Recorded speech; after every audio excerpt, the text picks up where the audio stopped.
What is up, film fans? Welcome back to Friday Night Filmdom, your one-stop shop for movie and pop culture news, views, and rants. I'm your host, Rob Metcalf, and this is our spoiler discussion for Episode 6 of the Disney Plus series, The Falcon and the Winter Soldier. Now, before we get started, I will tell y'all this is a full open spoiler discussion, so if you haven't had a chance to watch that episode and don't want it spoiled for you, hit that pause button, save it to your favorites, and come back and watch it here in just a few minutes. Now, also, before we get started, I want to say I got a little bit of housekeeping I want to do before we get started. Starting next week, we're going to be starting our new show, which will be Friday Night Fandom's Roundtable, and it'll be a weekly movie discussion of all the movie and pop culture news of the week, and kind of our views and thoughts and everything on that. So if y'all are interested, please tune into that. Now, joining me today, we have... Let's see, what all titles have I given her? The ultimate Captain America fangirl, the Duchess of America's ass herself, and Bucky's future wife, Jenna Johnson. Jenna, how you doing tonight? I'm good, Rob. How are you? I am good. Now, also, we have another special guest with us tonight, and it's probably one of my favorite cosplayers I've ever made. The only cosplayer I can honestly say I've gave a lap dance to at a convention, Knightmage. How you doing, man? Hello, I'm doing really well. And actually, I was kind of jealous of all the nicknames that she has, but I have the lap dance, so I'm good. Yeah. Right? That was good times. So we'll just kind of start as we kind of do every episode. We kind of start with just your kind of non-spoiler thoughts on the episode, just a real quick, just kind of what you, well, actually, we'll just go with you since you've not been on the whole time, kind of what you thought of the series in a whole, just real quickly. Yeah. A series as a whole, to be honest with you, I didn't know what to expect. Like, coming off of WandaVision, that was just so kind of out of left field, like the way, where they did all the episodes with like all the old-timey shows and stuff. I thought it was going to be hard to kind of get back to a grounded level. Mm-hmm. So yeah, I had no idea really what to expect. It started off a little slow, but once they actually kind of hit the kind of heavy tones, I was like, oh wow, okay, they're actually like going there. It piqued my interest a little bit more, and then as the show just went on, I'm like, yeah, this is it. Actually, by the end of it, it's now become like in my top 5 favorite thing that Marvel has done. Oh yeah, I can absolutely agree with that. So what were your thoughts there, Jenna? Oh wow. I felt validated on several things that I had thought, coming into this episode. I thoroughly enjoyed just how well it wrapped up this series that we've seen, while bringing in some very heavy topics and making it to where it wasn't as I'm still mind blown. I went through and I watched the entire series today, so I'm kind of like here, there, and everywhere with everything. So I want more. I really hope that they end up doing a season 2. Mm-hmm. And I'm kind of with you guys. Like, I agree with Knightmage on the fact that it did kind of start off a little bit slow, but I think that added to kind of the charm of this whole series because it lets you have so much character development. Yeah. And I think that's what I'm liking about what Marvel's doing with these series, this and WandaVision. I feel like they're able to touch more on the personal level of all these characters and not just focus as much on the action or defeating the bad guy. Like, there's always just a little deeper meaning into everything they're doing with these shows. And I really kind of hope that continues through Loki as well. Yeah, definitely with the character development. Like, literally every character had their moment. Zemo, there's parts with Zemo. He was the Loki of the series. Like, you're not really supposed to like this guy. This dude is a bad guy, but you're like, he's so charming. I just love him. Bucky, you really felt for Bucky and his road to redemption. On a personal level with Sam, like, you felt his struggle. Even with John, like, you weren't supposed to like him, but then he kind of had his redemption arc, and you're like, man, like, his heart's in the right place, but he's just a little jacked up, Mm-hmm. The flag smashers, like you, not really supposed to like them, but yet you're kind of like. I mean, you make a agree good with point. what they're doing. I mean, Right. you They're agree just with going like Sam says, you agree with the cause, just not how they're going about it. exactly. Yeah. So yeah, I totally agree with that. I mean, because we even talked in an earlier episode about John, like even in just that one episode, it's like we love him, we hate him, we love him, we hate him. Yeah. Now, of course, you know Jenna's never gonna say she hates Bucky by any stretch, but No, well, see, I've it's loved just him like. since 1943. Nice. And see, then you Nice. get somebody like Sharon you've liked so much in the past, but now you're not sure about her now either. So it's like they give you so many mixed feelings on her. I have a theory about Sharon though. Okay, go ahead. Right? We'll just Are we go wherever the All right, conversation okay. takes. Let's go. I think she's a Skrull. I don't, but the reason I don't think she is because of the mask she was wearing in this episode. I feel like if she was a Skrull, she wouldn't have needed it. Here's the thing. I think maybe not herself as a Skrull, but I think that there is a Skrull with her. Like they're working side by side. You know what I'm saying? Oh, so the power broker could be in more places than one at a time, exactly, maybe? Exactly. That is an interesting theory right there. That is very interesting. And here I was wondering if she was maybe kind of a bad guy when we first see her in Winter Soldier. Mm-hmm. Now, see, my next question is, where do you guys think we'll see Sharon next since we got that reveal of basically her being the power broker? Probably. Actually, I mean, if they're going back to Madripoor and Shang-Chi, she might have a little cameo there because obviously she's still gonna, be in Madripoor doing her thing as a power broker and blah blah. So maybe in Shang-Chi. I think she may factor into the Armor Wars show because of what she said in that post-credit scene about I have all the access to all this government, weapons and technology and everything. And I feel like that plays right into that. And she may even end up being the big baddie in that series. But my question is, who are these buyers she's going to be talking to? Like, I'm curious who would be the ones wanting that stuff. We go see somebody like a Justin Hammer pop back up maybe in Armor Wars. Hammer, probably Hydra still. Still got AIM out there. Yeah. The Mandarin, the real Mandarin. Mm-hmm. The Ten Rings. Yeah, so probably a representative from all of them will show up. You know what I mean? kind of like how in Ant-Man 2, one of the Ten Rings was there trying to buy the so it's probably one representative from each group is going to show up. Yeah, so that series may get a little crazy too. Oh yeah. I'll say at this point, any series Marvel wants to put out, I'm 100% down for watching because the first two hit home runs with both of them in completely different ways. So I'm down. Which actually they've never really let me down on a movie very much before either. Yeah. Okay, speaking of that, Knightmage, what's your least favorite Marvel movie?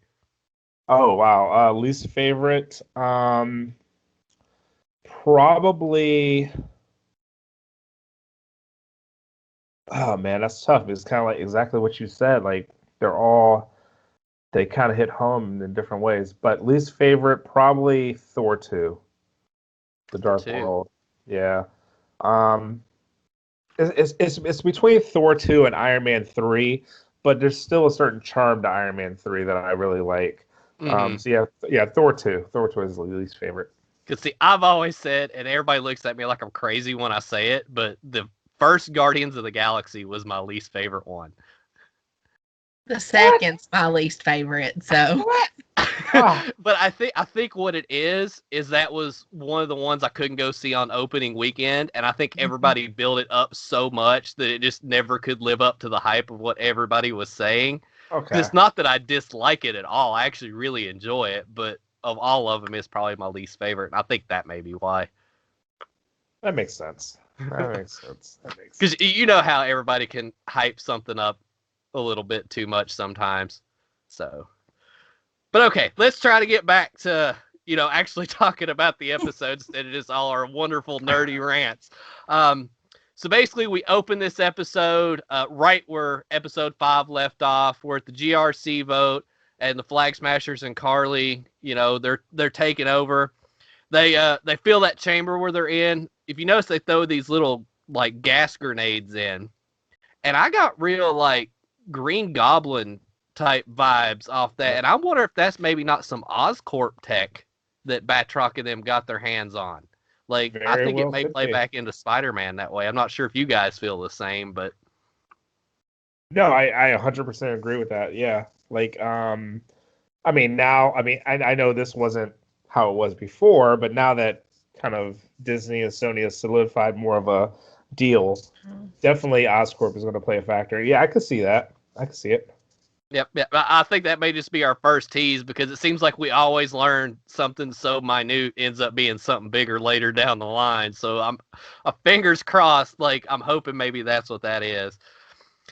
And then basically the biggest question we probably all had from the last episode was, what the hell's in the box? Like, we need to know what's in the box. What's in the box? And I'm glad they wasted no time in showing us this gorgeous, like, Captain America suit that Sam had. It is so clean. It's just, Yeah. Chef's kiss definitely to it. I mean, I was a little worried that it might not translate so well from the comics too, but the way they did it, I don't think they could have. It was almost like Wanda's Scarlet Witch outfit. I don't think you could translate it any better for a live action screen. And to be honest with you, I think the reason why it did translate so well is because they leathered it out. You know what I mean? And they broke it up, so it is more tactical. The only thing about the suit, it kind of weirds me out. I mean, I know I'm thinking way too much into it, but so he got the suit. I'm pretty sure it's like laced with vibranium, so it's bulletproof and the wings are indestructible, blah, blah. The most important part of his body is exposed, his head. Right. Like, I'm just like, give the dude a helmet. Like, right. Which, I mean, he can do the thing like where the shield and the wings and everything kind of go in to cocoon him in, like it all fit together well. But I'm like, he don't have any technical superpowers, so if somebody's shooting at his head, like. Yeah. Now, I did have one issue with the suit, and it's the same one I kind of have with the Spider-Man suit, is the fact that there's so many screens and everything like built into the goggles, and he has all this extra technology. I mean, and I get it, like we were just saying, Sam doesn't have, the serum in him, so he don't really have the superpower, so I know he needs a little something, but I feel like they rely a little too much on the Iron Man type tech sometimes in the Marvel movies. And shows now. So that was my only kind of gripe with that. It's so minute that I don't really care because it just looks so badass. I was just like, yes. It was absolutely gorgeous. Although my only complaint is like there was so much white in that costume. And at the end of every fight, I mean, it was still this pristine color. And I'm like, how? Of course, it would just be me that focused on that. I'm like, there should at least be some kind of blood on that. Now, I do like the fact they added white to Sam's costume where they didn't to John's to kind of prove like the pureness, because I feel like that's what was missing out of John's costume that was in Steve's. So the fact, I think they were trying to prove with so much white that Sam really is just genuinely a good man, and that's just a way to kind of put that out there. I agree with that. Yeah. Absolutely. And that's actually what I said last episode, how there wasn't any white in John's costume at all. And then to have it show up in Sam's, it shows that there are stark differences between the two men and their personalities and their characteristics and what they actually strive for. So I really enjoyed having that added into, like, more even into the suit than even just the little panels on Steve's.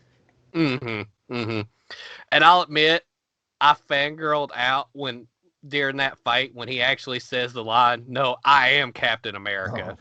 I was like, "Oh, he is." Yeah. He is now. Yeah. Definitely at the end. That's another thing that I kind of judge movies on is the feeling it gives me as soon as the credits roll. And that's including the music, the end scene, everything. And this left me on such a high and just such a positive note. And as soon as it said, Captain America and the Winter Soldier, I was like, oh my God, yes, that.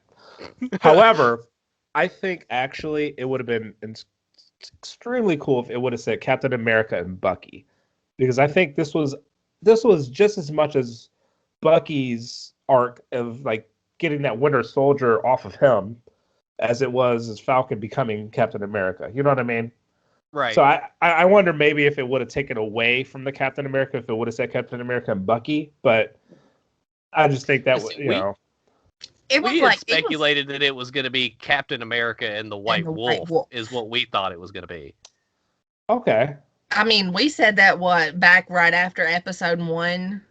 Because they had put so much focus on Bucky being called the White Wolf like multiple times through the series. Yeah.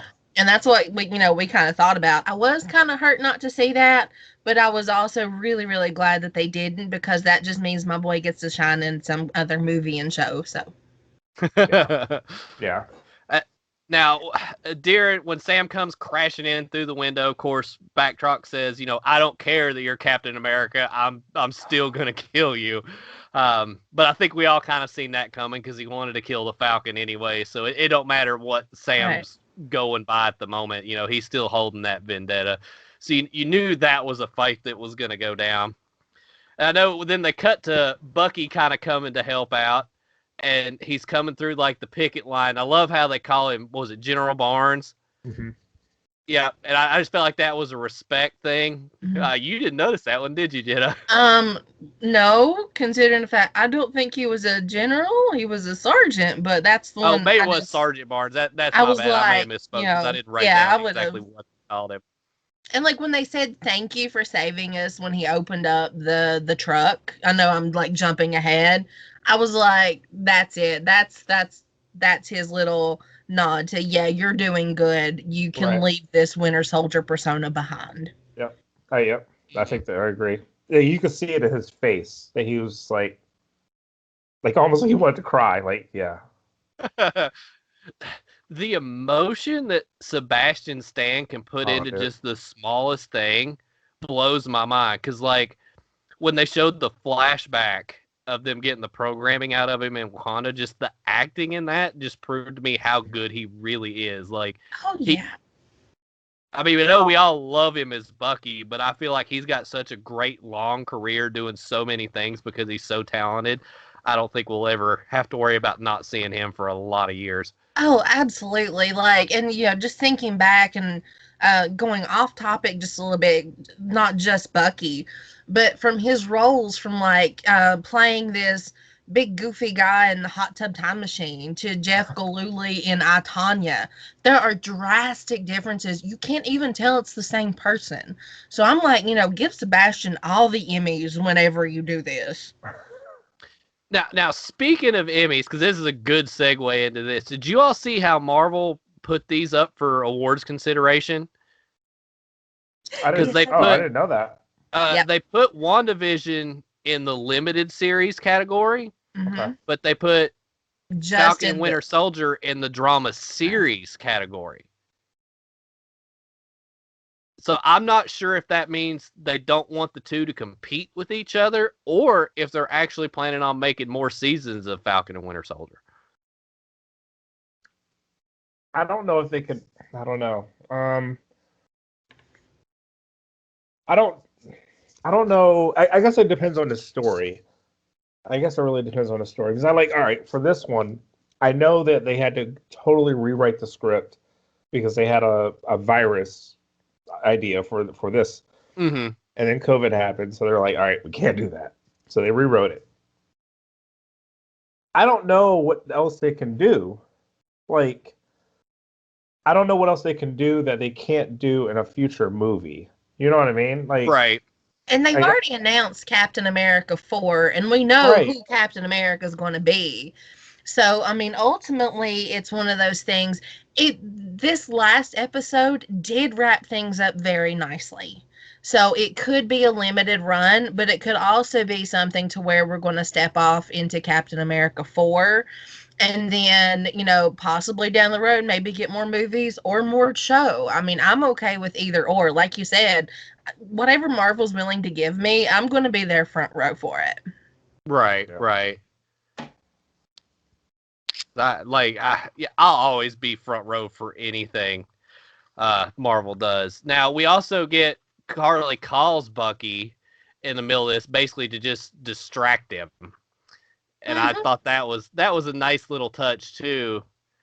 Just kind of seeing how she kind of had this plan in her head to kind of delay them a little bit so they could do what they needed to do. Like you were saying, where they loaded all the GRC members in the truck and they locked them with those, whatever those like claw looking things were. And I'll admit, them were some pretty powerful locks. If like Bucky's vibranium arm and his super soldier serum takes that long to kind of, get them off. And then somebody online suggested afterwards that they thought maybe when Io removed his arm that it may have weakened it somewhat. Huh. I don't know if I would go with that one or not. I always just kind of took Bucky as he had like a different strain of the super soldier serum. Mm-hmm. So it wasn't as perfected. I mean, he's still, if Steve is 10 times as strong, then Bucky is like 7. Right. So that's kind of how I always took his strength. Yeah, I don't know about the weakening of the arm though. Yeah, I mean it's an interesting theory, but I guess we'll see more when we see how much he can actually do, with the arm in the future, because we're gonna see it. So when Carly realized things kind of aren't going to plan, they decide to set the trucks on fire, and Bucky's trying to save them in that, and all of a sudden we hear somebody, start yelling from the background, Morgenthau! And as soon as you hear the voice, you know who's coming. And of course, here comes our Dollar General Captain America, as we've loved to call him throughout this series. So I will have to say that last week after we saw the end credit where he's like making his own shield, I heard somebody on TikTok start to call him Craftin' America. So I've not been able to call him anything else since. That's funny. I give him props, man. Like, he was not saying no. Like, he was not taking no for an answer. He was going to be Captain America no matter what. And yeah, he did it. He cosplayed himself. He cosplayed Captain America, man. Yeah, he did. Now, unfortunately, that shield didn't make it very long. It was very obvious how much stronger the actual vibranium shield is compared to, the one he made just in his garage. But, props for ultimate cosplay making, I guess. Dude, absolutely. A+. That beats the one I'm trying to make out of Warbler, so... Now, see, now the question we just got to ask, since cosplay got brought up, how long is it going to be till you make a cosplay from this show? Oh, man. I've never planned on doing a Falcon Captain America, but I'm actually kind of thinking about it now. Wait, I want to make those wings. However, I will say that Bucky's Captain America outfit has always been my favorite Captain America outfit. Yeah. Mm-hmm. And so yeah, I don't know. I'm so conflicted. I don't know. See, I'm half tempted to make John Walker's outfit. Like, I really am. Like, yeah. Like, wait, the U.S. agent with the all black or the other? Either or. I don't even know, because I love them both.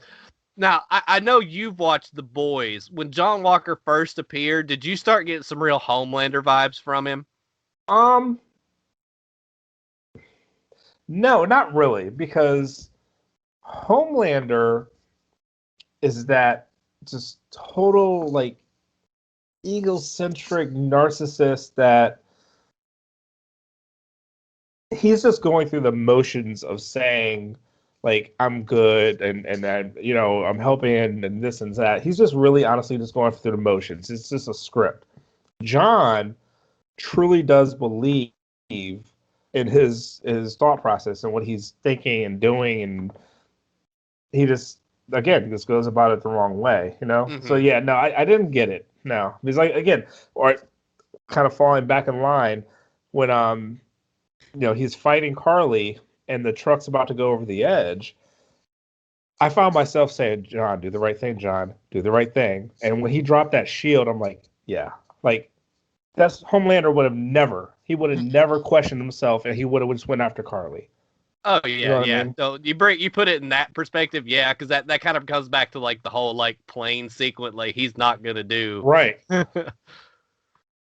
like, but whew, oh man, and when he's like trying to pull that truck, like I don't think I've ever rooted for John so much in my life, wanting him to pull that truck back up, like oh. And he was trying his hardest, you know, and then when you know he got jumped, he just couldn't hold on anymore. And oh man, that was good. That was a good scene. Yeah, but luckily, like when he did get jumped, you know, Sam was able to kind of come in and use all his, you know, rocket boosters and everything else to help him push the truck back up.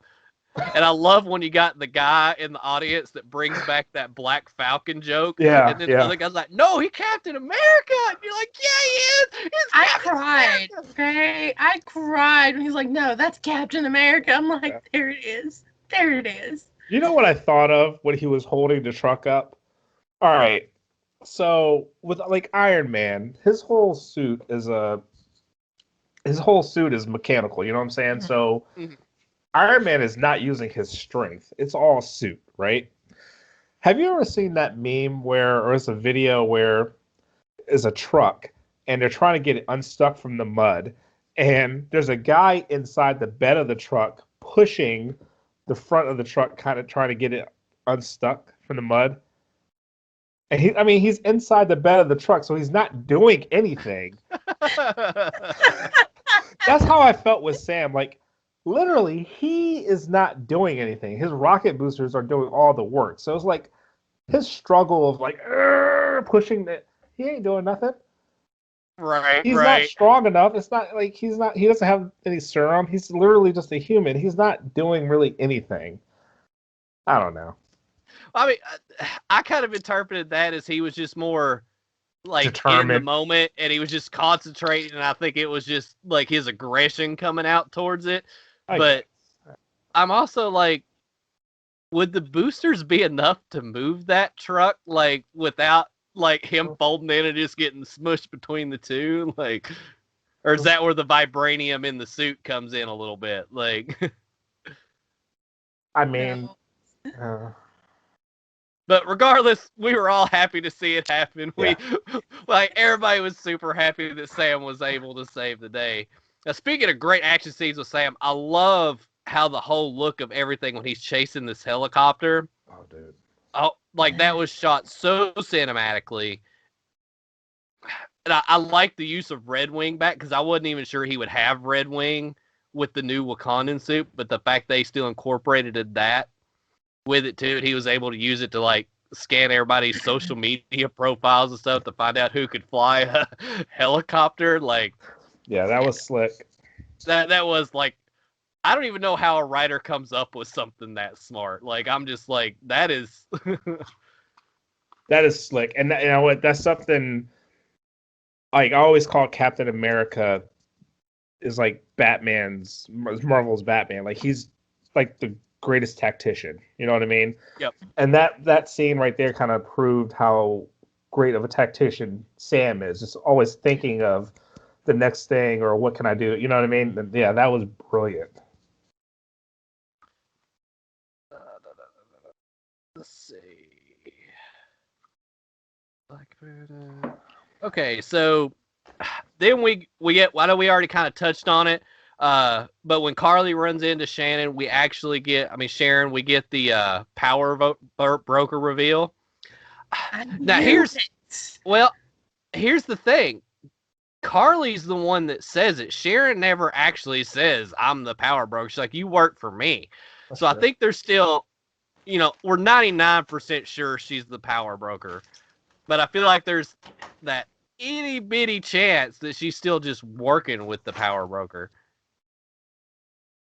Like, I don't know if you all agree with that, but the fact she never comes out and says it. To be honest with you, I think I want to say, I mean, I would believe that Marvel kind of left it ambiguous because they can go either way with it now. You know what I mean? If later on, honestly, I'm just saying, if they want to come out and say like Norman Osborn is a power broker. Oh, yeah. You know what I mean? Like they can do that now, or if they just want to backtrack and just have Sharon be it. So yeah, I think they kind of left it a little bit ambiguous with her answers and because I think throughout the entire series, he was always referenced as he. And even Baron Zemo referenced that like he's met him. So I don't know. Now, what if your other theory was right and there's a scroll of Sharon, but that's the he everybody refers to, and one of the forms the power broker takes is Sharon. But like the real Sharon's working for him. So like you said, there's two. Oh my God, that gets That's the secret invasion, baby. I can wrap that right now. That's like the craziest theory I've ever heard that I'm just in love with. Like that's on the level of that Mephisto theory from Which like I'm gonna buy into that 100%. Now the one thing I don't understand that I think does point to the fact of Sharon being the power broker is the fact when Batroc does say that I'm gonna out you on this, and she just flat kills him. She's like, nope. Like I feel like she wouldn't have took him out if she didn't have anything to hide there. Well, I think at that point that she saw him as a monkey wrench. He's going to be a problem. Yeah. Like even if she's not the power broker, he's now not really under my control anymore. So you know what? You've kind of ran your usefulness, so I'm done with you.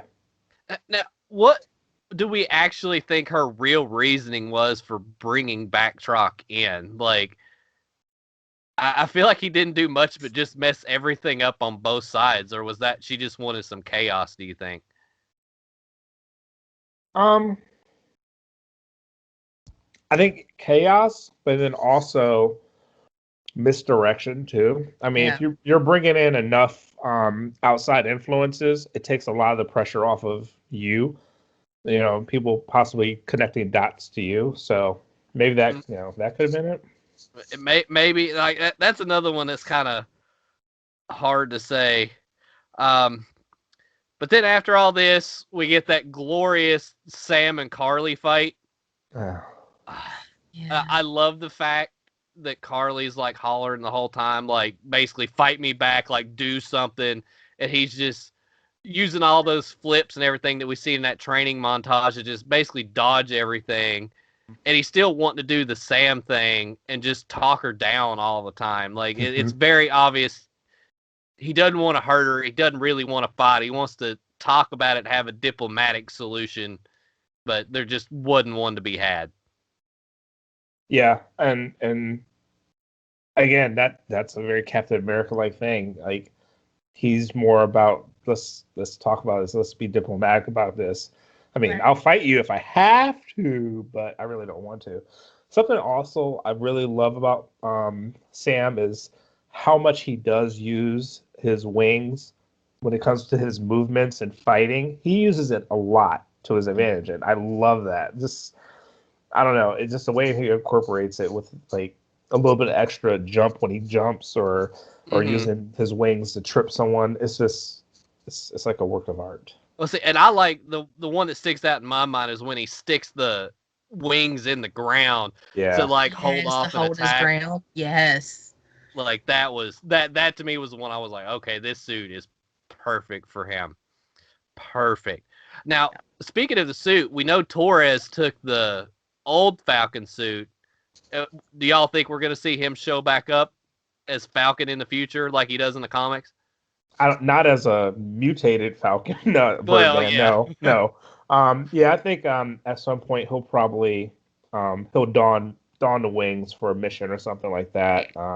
But I don't think it's going to be like a fixture. Hmm. I'd like to see him make his way back in, maybe during Captain America 4. Hmm. Yeah, I think we will see him again. It's just a matter of when, whether that be Armor Wars, Captain America 4, if there is a second season of this show. Right.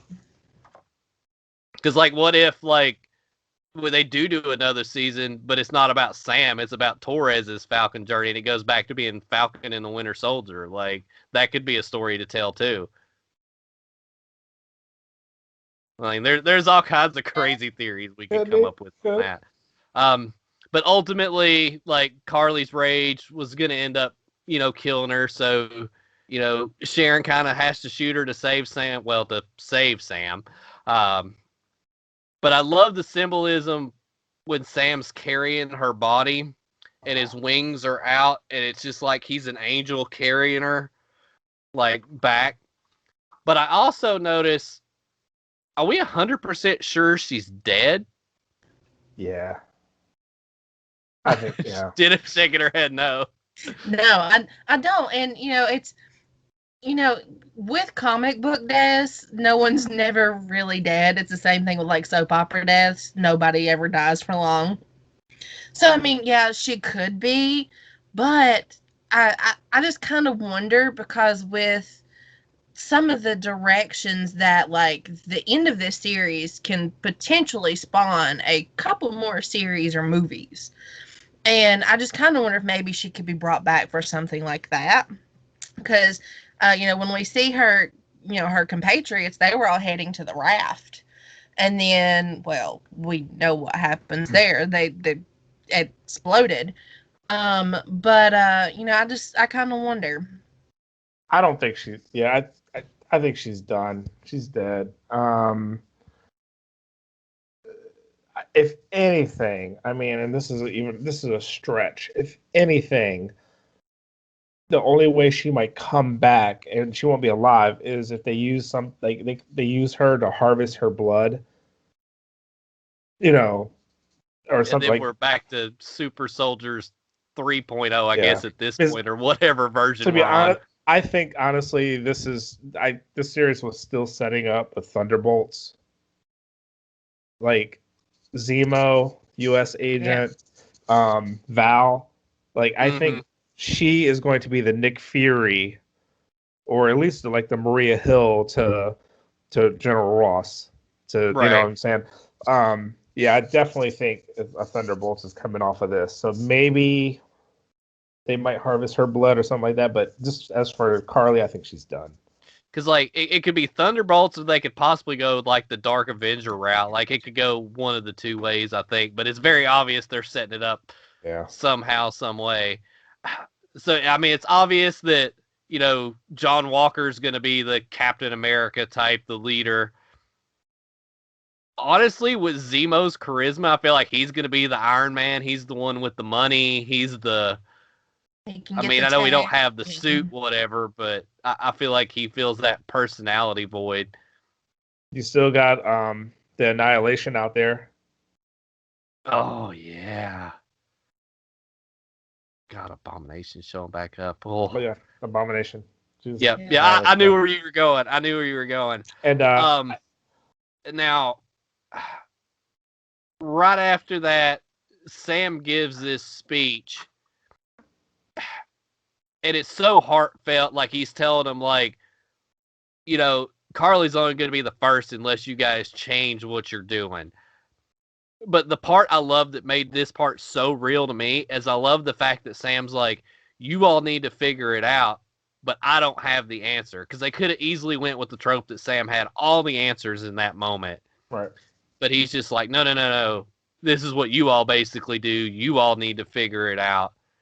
But, maybe their cause wasn't bad, but like we were saying before, the way they went about it was like, let's not give them these labels of terrorists and thugs and everything else. And I think a lot of that was Isaiah getting in his head with the conversation they had in prior episodes. I feel like that was all that emotion with that coming out too, with all the labels that would have been put on, like Isaiah and everybody through the end too.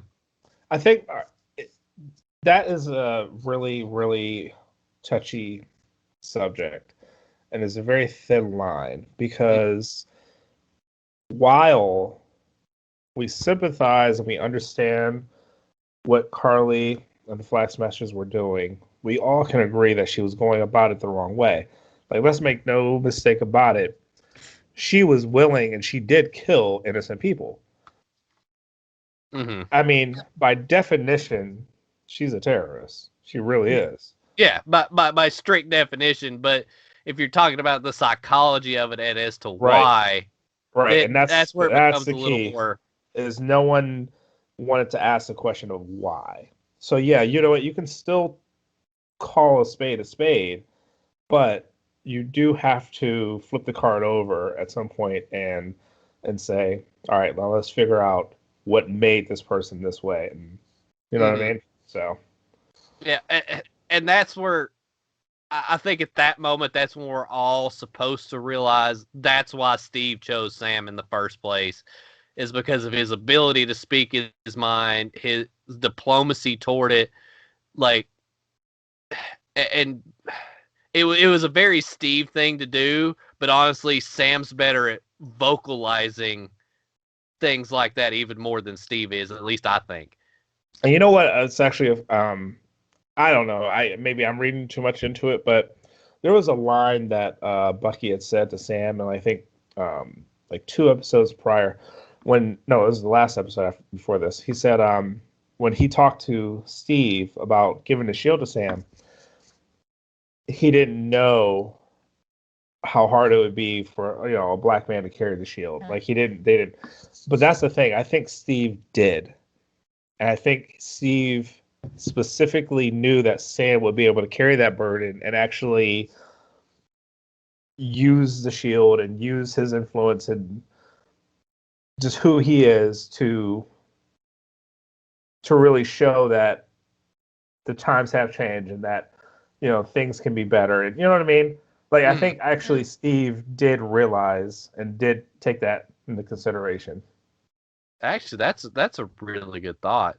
Yeah, and like we were saying earlier about Sam being a great tactician, Steve was an excellent tactician as well. Oh, yeah. It's like he could see 4, 5, 6 steps ahead of everything. So I think he did see that, and that's why he picked Sam, because he knew Sam could do it, and he could do it successfully. Yeah. Yep. And so you realize, too, how much time off screen that Sam and Steve got to spend together being on the run. Steve was going to know Sam probably as well as Sam knows Sam. Like, and he knew what kind of man he could be. And like you were saying, if Steve knew that it was time to show that times have changed, he knew Sam was the guy to, bring that to the world. Yep. Because the work, in my opinion, the worst thing they could have done if they were to make a black Captain America would be to pick somebody that went power hungry like John Walker, because it would play into the awful stereotypes some people have. Yeah. And then it'd be a whole different conversation at that point. But luckily... I was going to say, something else I really liked is the fact, and I guess this is kind of starting back like at the beginning of the series, I don't think I've ever not wanted to be a superhero watching this. Like, dude, he's broke. Like, you know what I mean? You know what I'm saying? Like, he literally is going through the same life struggles as me, and he's an Avenger. So, I mean, I never thought about it like that. And he's kind of that everyday man, and you really relate to that. Mm-hmm. Yeah, well, that's what I was saying with the last episode when they have like the montage of them fixing up the boat. It just felt like the everyday struggle of everybody. Like, oh, my friend's coming to help me to fix something up. Like, I think it really humanized all the characters and allowed you to, really feel like they could just be anybody you know. But so that was amazing.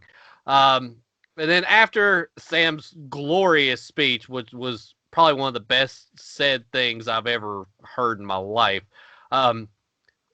during that you see clips of different people watching it, and you see Isaiah watching it.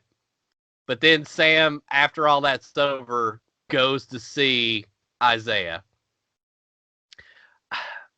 When Isaiah first showed up, I wasn't sure how he was going to play in. I really thought at one point that he may join the fight, but it feels like he was just there for more of an emotional support type character than he was the action star, which we may still see him do some action at some point because he's not gone yet. Yeah. But I think my favorite line from that is when Isaiah says to Sam, well, black man's Captain America now, and you're like, damn right. Yeah, right. Yeah, definitely. I think Isaiah was also there to push Sam. I don't think without Isaiah, I don't think Sam would have picked up the shield. I think he saw Isaiah's struggle and what happened to him, and it made him realize that, man, like, that wasn't right. I'm in a situation where I can rectify this and just put things in a better light and all that heavy stuff. Yeah, Isaiah actually pushed him to pick up the shield, but the first time I watched that whole scene, it was just powerful. The second time I watched it, I actually cried. Like, man, like, just him taking him to the, go ahead. No, sorry, go ahead. Oh no, I was saying, that was a very emotional scene, and I fully admit, even through the first watch, when we saw Sam walking through the Captain America exhibit, and then, like, I just kind of looked over to the person watching with me, and I said, oh my God, they're doing a Van Gogh moment. And so then I, of course, had to explain that. But anyway, to see that little side exhibit that, yes, these people were super soldiers. And it was just like, it's finally giving them the recognition that they deserve. Right. And it was, I bawled. I cried. Yeah, I feel like when Sam takes Isaiah to that museum exhibit, that was like where Sam followed through on his promise to Sharon about getting the pardon. I feel like that was him following through with Isaiah, be like, I'm going to make this as right as I can. It was very obvious he couldn't undo all the terrible things people had done to him, right? But he could make sure people were aware he existed and how important he was to everything. Yeah. Exactly. And I don't know if you guys read the inscription, but I saw someone blew it up and stuff, and it literally, I mean, it doesn't sugarcoat anything. It basically says that a handful of African Americans were experimented on with the super soldier serum. A lot died. The few that survived one was Isaiah Bradley, and men got captured. He went to rescue. I mean, it doesn't sugarcoat it. You know what I'm saying? So that, again, is awesome. The only thing I do wish, I kind of wish there was a scene, like maybe when Isaiah's talking, it's even quick flashbacks of him in action. Mm-hmm. Like when he was fighting Bucky or, Winter Soldier back then or something. Just, something like that. That would have been awesome to see actually him in action a little bit. Now, I could see one possibility where we could see Isaiah show back up in the Loki series because of all the time travel. What if that's like one of the missions and we get to see that? Oh, that would be brilliant. That would be brilliant. Yeah. Yeah. Well, I was thinking, with us being introduced to Eli in this episode, and we're going to be introduced to Kate Bishop and Hawkeye, and honestly, I think Loki is going to end up de-aged somehow in Loki, and we're going to end up with a Young Avengers series or movie. That's when I really think that we could see Isaiah too, is when he's like talking Eli through becoming the Patriot. If they go that, I could see, because they are kind of setting up enough characters to do a Young Avengers. Because like we'll have either Thunderbolts or Dark Avengers, and then we could have Young Avengers. Like this universe is gonna get full real quick. Like Yeah, it is. I could see that being more of a series, like a Young Avengers series. But yeah, definitely could happen. Now, did either one of you all notice in this scene with Isaiah, when I think it's when he hugs Sam and they kind of zoom in on his eyes, you see he has the blue eyes? Did either one of y'all notice that? What? Wait. What? Yeah, I'm like, what? Yeah, I think it's when he hugs Sam at the exhibit and it kind of zooms in on his face. If you really stare at his eyes are completely blue. I mean, are you sure that's just not the contrast on your TV? Or I watched it on 2 or 3 different ones to make sure. Because I was like, no. Because I think that kind of came back to the blonde hair, blue eyes comment. Because he's like, well, I never had the blonde hair, blue eyes. I think it was just like, oh, no, you have... Or maybe it was the contrast on my TVs. Who knows? I think Jenna's like... I don't know. I don't know, but I was trying to look it up to see if anybody else had seen it, and I hadn't. I mean, I didn't pay attention. You know, with something like that, I could have just thought it was like the reflection from something in the exhibit. Yeah. But I think, honestly, if they did put that in, like, as a specific, like, Easter egg, I think that totally defeats the purpose of saying, you know, I don't have the blonde hair, blue eyes, like, that's the whole point of that speech, is saying, like, I am not I'm not what you wanted me to be. Like, I'm not that. And but yet I'm still here as this. Right. Mm-hmm. So yeah, I think that would have been a... Well, I'll tell you what, if y'all go back and watch it again, look, and then let me know if you see it or if it was just me. But I'm almost like 90% sure that's what I saw. So okay. But I will admit, like, when we did see him take him to the museum exhibit and you see that statue of Isaiah for the first time, I got super choked up because I was like, okay, he's a part of history now. People are going to understand, you know, what happened, that he was a big part of all this, that he's not just going to be somebody that was forgotten. And I think that was real special. Yeah, that was, oh, man. And again, like, the endings to series or movies is kind of how I judge a lot of it. Going from that scene straight into just the music, into just the celebration. Again, the human side of Sam, like, he's in Louisiana with his family having a party, and then seeing Bucky come in, and Bucky's like really accepted, and he's happy, and he's just, you know what I'm saying? And then the last scene of them just watching, you know, the sunset, and it's truly like it's truly like probably one of the best like buddy cop team ups, man. It's just, they're total opposites, but yet they love each other and they work so well together. And man. Yeah. No, I totally agree with that. It really was like the road trip buddy cop kind of series for them, because I mean they both had their ups, they both had their downs. Speaking of you know, Bucky's kind of story arc, we didn't touch on him making amends with everybody else in his book either, because like we all knew that he was going to go back and make amends for killing that one guy's son, and I've been dreading seeing it like ever since we knew it was coming.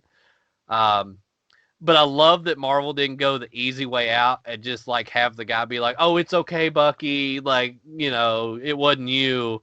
That it's like very obvious they have no relationship anymore. And right.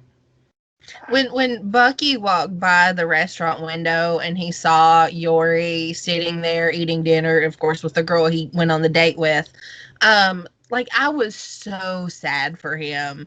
I was like, you know, this was someone that you befriended in order to make amends, but once you did that, that relationship is irreparable. And it was like something, because all of his friendships, save that with Sam, have ended up like, well, they've just kind of tapered out, and it doesn't go anywhere. Mm-hmm. And it really brought home just the consequences of the actions of the Winter Soldier, despite the fact that he is no longer that person. But it still hurt to see. Yeah, I kind of took him going past there as checking to see if he's okay. You know what I mean? Like, yeah, I think if he would have walked past and like he wasn't there, it would have devastated him. But seeing that, the place that he goes all the time, he's okay. He's with his friend who's the waitress and stuff. You know what I mean? And that's what was able to make Bucky kind of walk away and say, all right, I did my part and things are going to be okay. Well, it's like Sam told him in the previous episode, like, you got to do the hard thing. You got to make it right for them, not for you. And I felt like this was a great representation of that line. That, okay, I gave him closure, but it's going to mean I don't have a relationship with him anymore. And we do find out that Bucky marked off every name in his book because he sends it to his therapist. Though, Zemo marked himself off. I have issues with that to begin with. I don't know why Bucky seems he had to make amends with Zemo. It wasn't Bucky that killed his family. That was the Avengers and the Sokovia falling. I'm just like, why does Bucky have to make amends? You know what? I mean, I guess you make a good point. Yeah, I've never have been sure on this one. We've tried to figure it out like every episode so far, but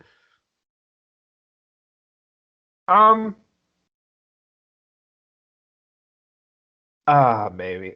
You know what? How about this? This is a stretch. Maybe it's because it's just the entire establishment of what Bucky and Captain America and the Avengers, what they represent. Mm-hmm.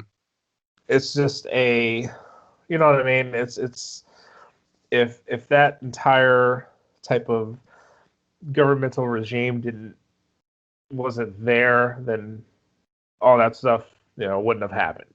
So maybe, I don't know.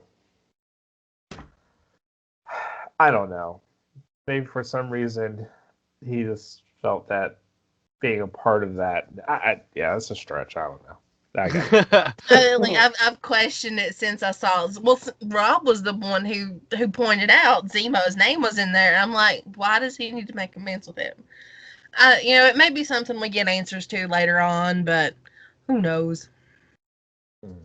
Oh, and we didn't bring up that Zemo actually kind of won in the end because he killed off all the Flag Smashers, the Super Soldier Serum.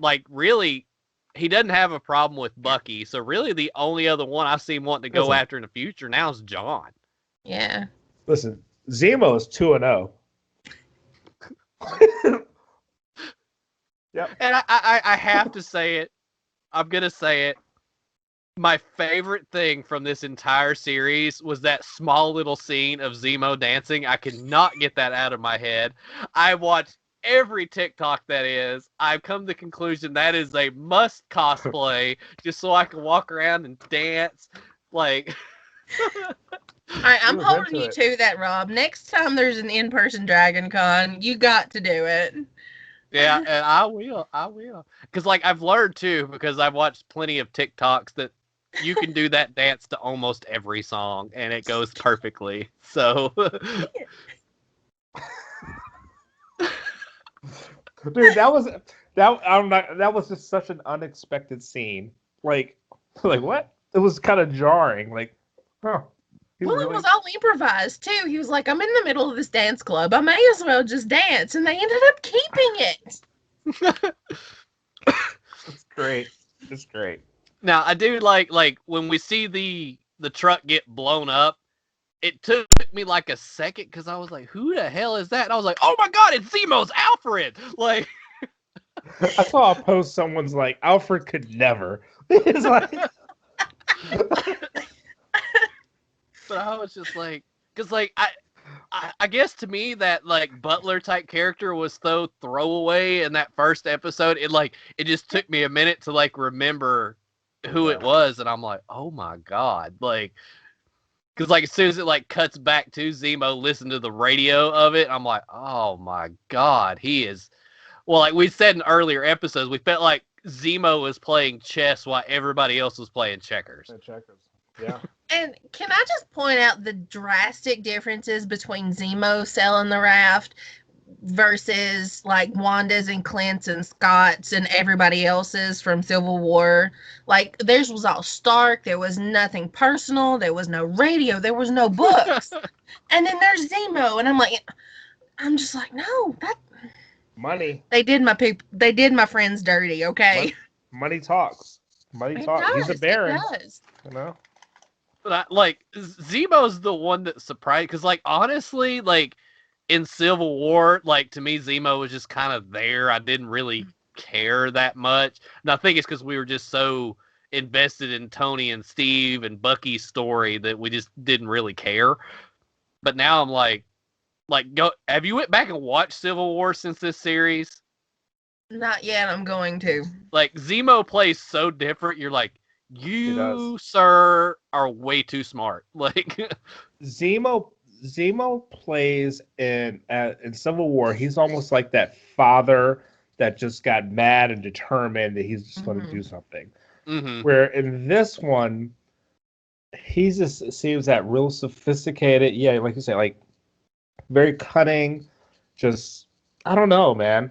Like, and to be honest with you, seeing Zemo here gets me excited to see how Doctor Doom would be in the MCU. Oh, yes. Yeah. Just that, again, like playing checkers while everyone's playing chess. Just, he's always like 5 steps ahead, man. He's just, oh. Yep. I mean, they're proving that they could definitely do it. Because, I mean, we're going to see. I feel like Zemo became such a fan favorite in this. I feel like Zemo's going to pop up pretty regularly. Oh, yeah. From now especially on. if they do the Thunderbolts. I mean, he's he's got to have that presence in the Thunderbolts. Like I'll take all the Zemo I can get. Like at this point, minus the Turkish delight, because but.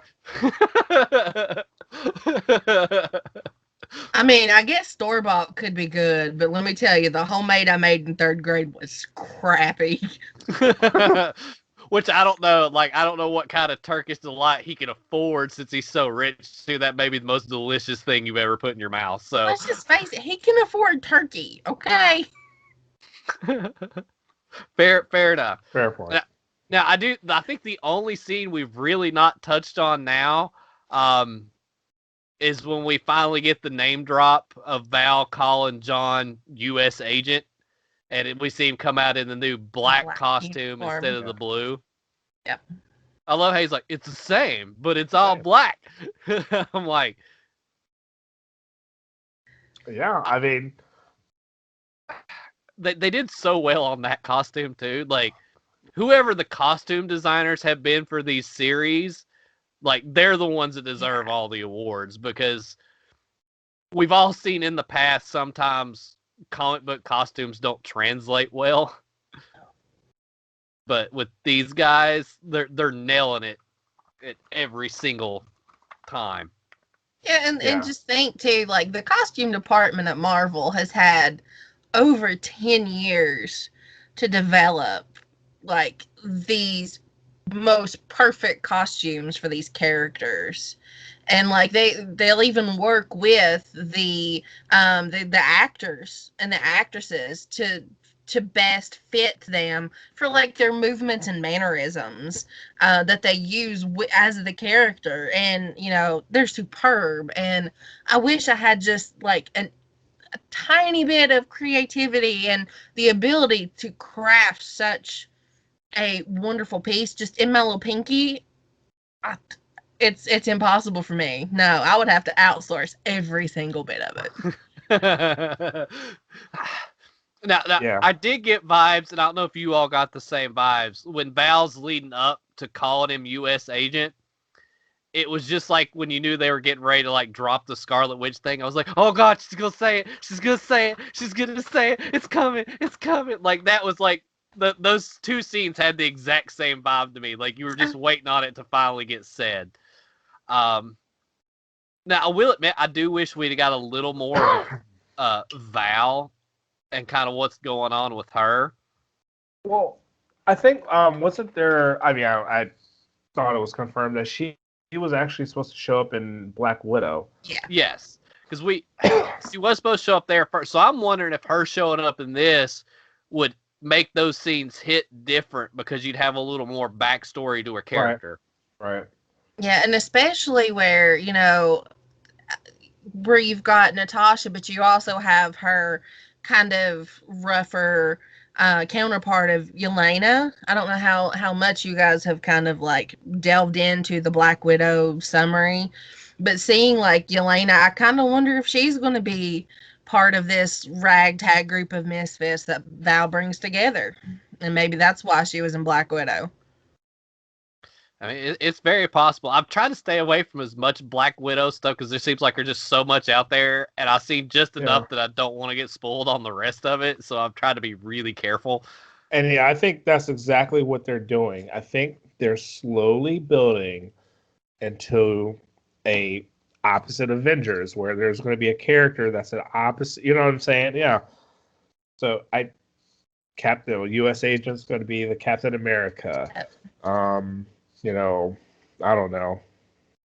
Maybe, yeah, Abomination is going to be the Hulk. Yelena is going to be the Natasha. Like Taskmaster might be He might be the Hawkeye. You know, it just there's going to be one character. You know, as opposite. That's going to be the Thunderbolts. I don't know if I want that to be a series so I get more time with it, or if I want to be able to experience that on the big screen. Like, I could make an argument for that going either way, but I feel like with that many characters, it about have to be a movie, because that would just be probably way too much to spend on each episode, just the salaries of everybody to be involved in that. Yeah. Mm-hmm.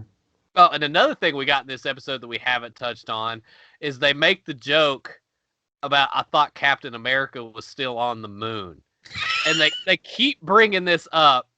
And I'm sorry if we find out Steve is not like on the moon base just chilling with Nick Fury and the Skrulls, like I'm going to be upset at this point.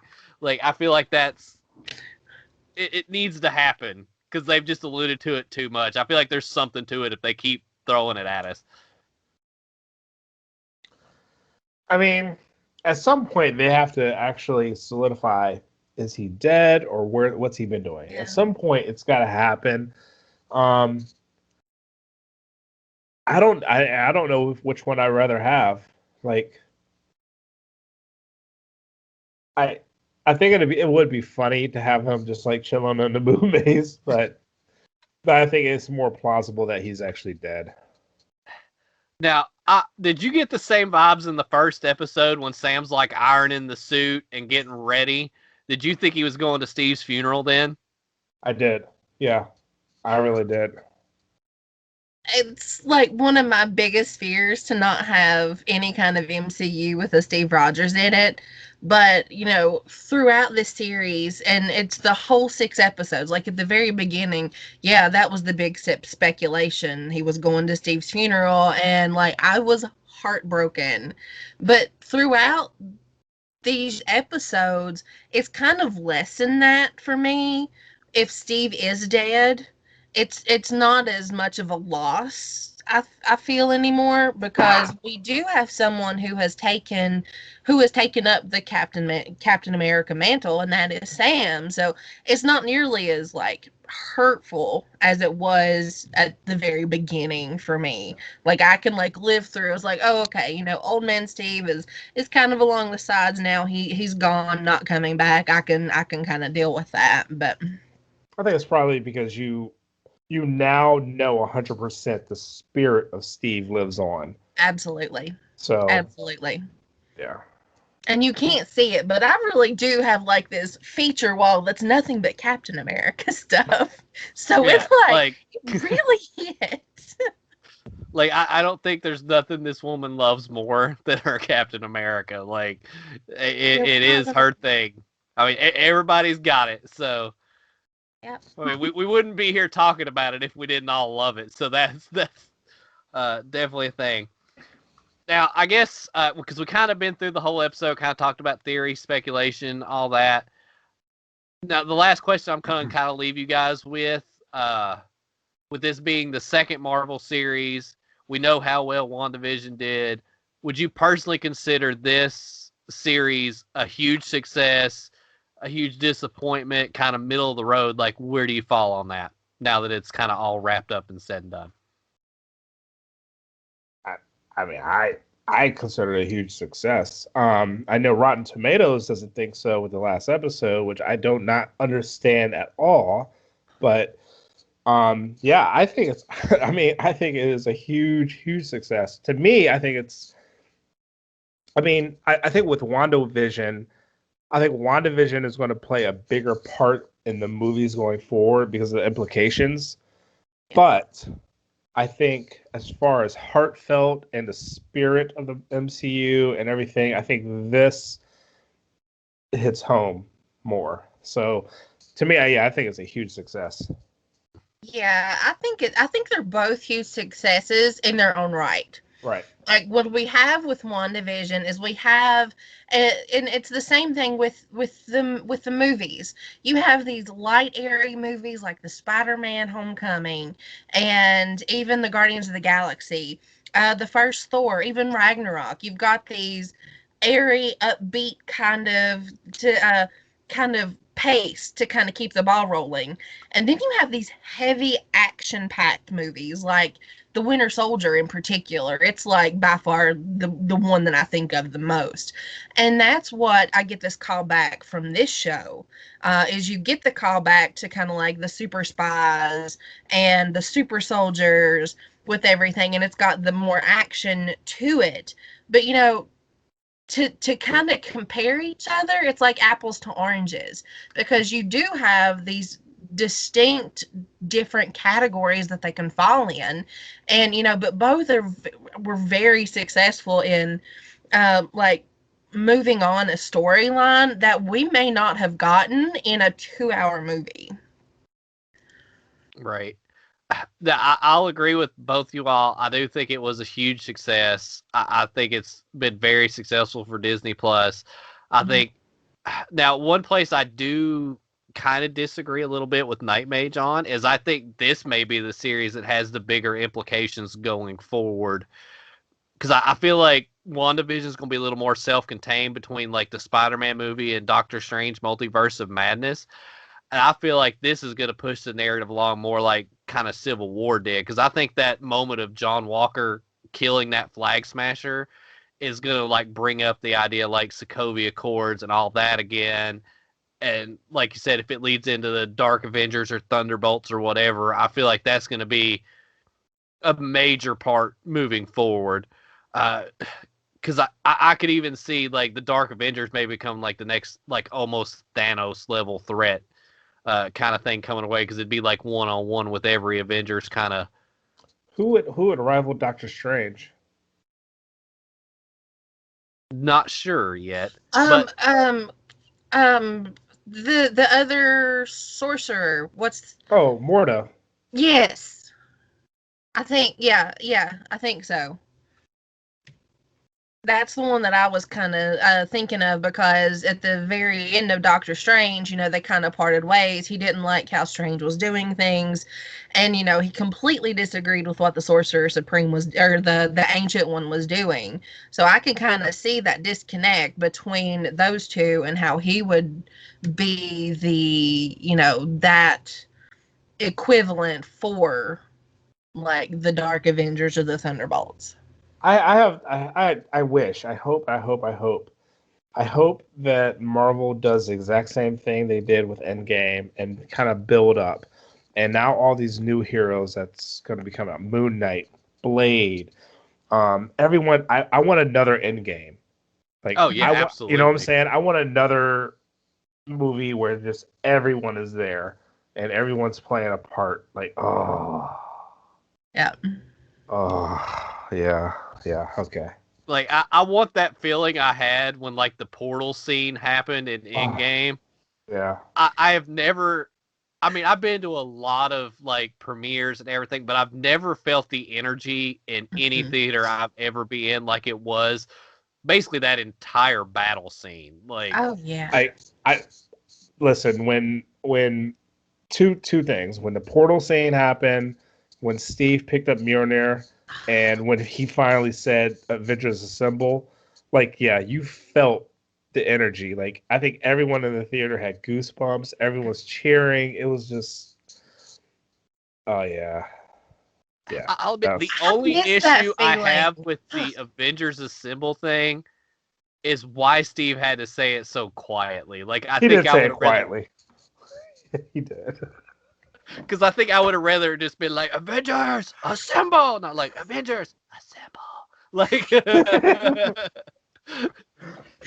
But it was so great to actually hear that. Like, I had seen it so much in comics, and he almost said it in Age of Ultron at the end, but then we didn't get it, so we were left hanging. So to wait 4 years after that to get the or I don't know how long. Anyway, to finally get him to finish that sentence, it was magical. mhm. Now, I did see a friend of mine made a point that they think the Marvel Disney Plus series are only there to like try to make us go back and rewatch other movies on Disney Plus because like this series would have pushed you back to like the first Avenger, to Civil War, to the Winter Soldier, and then like WandaVision kept pushing you back to like Age of Ultron. Yeah. Well, Age of Ultron, and then there at the very end, once the credits rolled, it tried to push you to watch Infinity War. So yeah, I mean, that's listen, the mouse is very good at marketing. All right? The mouse knows what he's doing. So yeah. as a Disney adult, I agree. But okay, guys, since we realized that the mouse is the king, that's going to be the end of this series on our spoiler discussions of the Falcon and the Winter Soldier. Thanks everybody for watching. I'm Rob. That was Jenna. That's Knightmage. And until next time, stay nerdy, my friends. Bye.